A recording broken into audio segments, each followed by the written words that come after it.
دیکھیں جی، جو جنازے سے متعلق جتنی چیزیں ہیں، خصوصاً میت کو جو دفنانے کے ساتھ ریلیٹڈ ہیں، اس میں اکثر جو ہمارے معاشرے کے اندر، سب کانٹیننٹ کے اندر رسومات ہیں، یہ بدعات ہیں۔ کچھ چیزیں سنت بھی ہیں لیکن زیادہ تر بدعات ہیں۔ یہ جتنی باتیں آپ نے گنوائی، ان میں اکا دکا چیز تو آپ سنت کہہ سکتے ہیں، باقی اس سے بھی بڑھ کر لوگ تو کفنی لکھتے ہیں باقاعدہ، یعنی وہ کئی بار ہمارے پاس بھی لوگوں نے بھیجا ہے کہ جی آپ اس کے اوپر ذرا کلمہ لکھتے ہیں، فزیکلی کلمہ کفن کے اوپر لکھواتے ہیں۔ جو سمجھدار ہیں وہ کہتے ہیں نہیں جی فزیکلی نہ لکھیں، بس ہاتھ کے اشارے سے لکھتے ہیں، اور کلمہ لکھوانے کے لیے علماء کے پاس بھیجتے ہیں۔ آپ مسلمانوں کا لیول دیکھ لیں، وہ کلمہ بھی ٹائپ نہیں کر سکتے اس کے اوپر، ہینڈ رائٹنگ کے طور پر۔ اسی طریقے سے بعض لوگ حج اور عمرے کے لیے جب مکہ شریف جاتے ہیں، وہاں سے زمزم کے اندر بھگو کے لے آتے ہیں کفن کو۔ بعض لوگ مدینہ شریف کی مٹی لے آتے ہیں کہ ساتھ کفن میں رکھ دیں گے۔ عہد نامہ، بعض لوگ، اب وہ عہد نامہ تو خود ہی کوئی ثابت نہیں ہے، اس کو رکھتے ہیں قبر کے اندر اور کہتے ہیں اس کی برکت سے کچھ ہو جائے گا۔ میرے بھائی، اس سے کچھ نہیں ہونا۔ صحیح بخاری اور صحیح مسلم کی متفق علیہ حدیث ہے کہ اللہ کے محبوب صلی اللہ علیہ وآلہ وسلم نے فرمایا، انسان کے 3 دوست ہیں، قبر میں صرف ایک ہی ساتھ جاتا ہے اور وہ اس کے اعمال ہیں۔ 2 دوست باہر ہی رہ جاتے ہیں، اس کا مال اور اس کے رشتہ دار، یہ قبر سے باہر رہتے ہیں۔ لہٰذا یہ قبر میں تو ان چیزوں سے کوئی نفع ہونے والا نہیں۔ جہاں تک پھول ڈالنے کا تعلق ہے، تو پھول کی تو اصل کوئی موجود نہیں ہے۔ اس کو جس حدیث پر قیاس کیا جاتا ہے نا، وہ بھی بہت دور کا قیاس ہے۔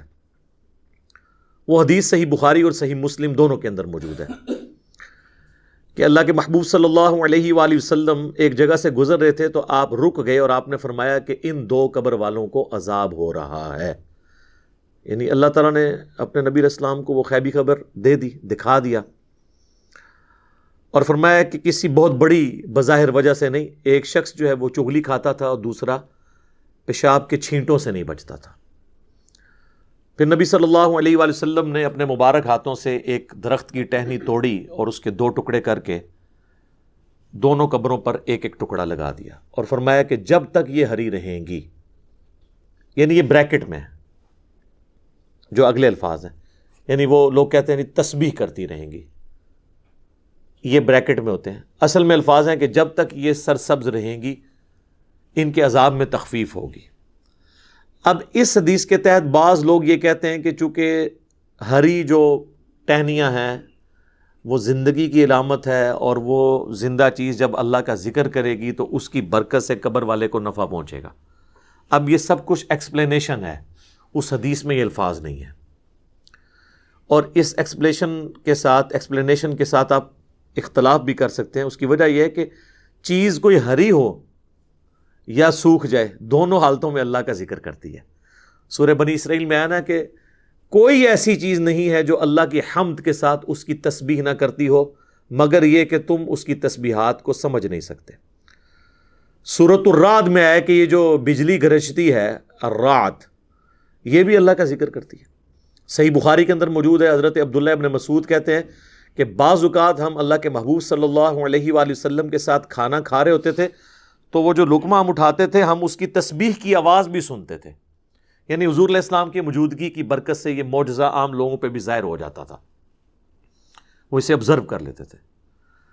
تو کوئی خشک چیز ہو یا کوئی تر ہو، ہر چیز اللہ کا ذکر کرتی ہے۔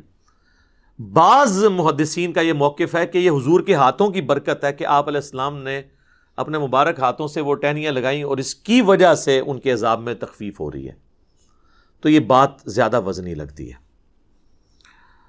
بہرحال اس سے اصل ثابت ہو گئی کہ آپ ٹہنی لگا سکتے ہیں۔ پھول ڈالنا یہ تو فضول خرچی ہے، کیونکہ وہ تو آپ نے خرید کے ڈالنے ہیں اور پھر آپ کے وہ کام بھی نہیں آنا ہے۔ ٹہنی تو پھر بھی جو آپ تشریح کرتے ہیں کہ جب تک ہری رہیں گی وہ تو ہری رہیں گی، پھول تو کچھ عرصے کے بعد ویسے ہی خشک ہو جانے ہیں، آپ کا مقصد پورا نہیں ہوگا، تو ٹہنی ہی لگائیں، اتنی دور کا قیاس نہ کریں۔ اور پھر پھولوں میں ایک رسپیکٹ والا معاملہ بھی آ جاتا ہے، اور اسلام میں قبروں کی یہ والی رسپیکٹ نہیں ہے کہ لوگ جو ہے وہ اس کی اس قسم کی رسپیکٹ کریں۔ ویسے تو ہر مسلمان کی قبر کی رسپیکٹ ہے۔ صحیح مسلم میں حدیث ہے کہ کوئی کسی مسلمان کی قبر پہ بیٹھے، اس سے بہتر ہے کہ انگاروں پہ بیٹھ جائے. یعنی قبر کی آپ توہین نہیں کر سکتے، وہ اپنی جگہ ہے، لیکن اس طرح کی رسپیکٹ بھی نہیں کر سکتے کہ معاملات اتنے آگے چلے جائیں. اور عموماً جو قبروں کے اوپر چادریں چڑھائی جاتی ہیں یا یہ پھول ڈالے جاتے ہیں، وہ اس قسم کی رسپیکٹ ہے. اور اس طرح کی رسپیکٹ تو نبی علیہ السلام نے اپنی قبر کے بارے میں فرمایا. مسند احمد میں حدیث ہے، اللہم لا تجعل قبری وثنا یعبد، اے اللہ میری قبر کو ایسا بت نہ بننے دینا کہ لوگ اس کی پرستش شروع کر دیں. بخاری مسلم دونوں میں حدیث ہے.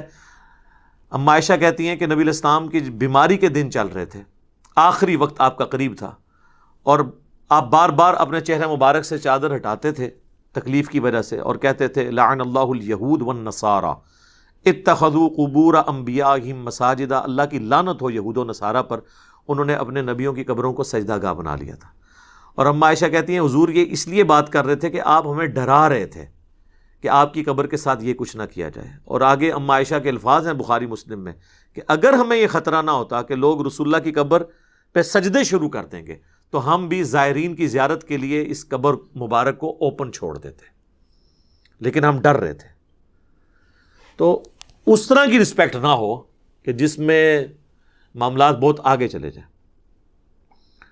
باقی یہ درست ہے کہ آپ ٹہنی لگا سکتے ہیں، اور یہ سنت مبارکہ ہے، اور حضور کی میں تو سمجھتا ہوں ہاتھوں کی برکت ہے.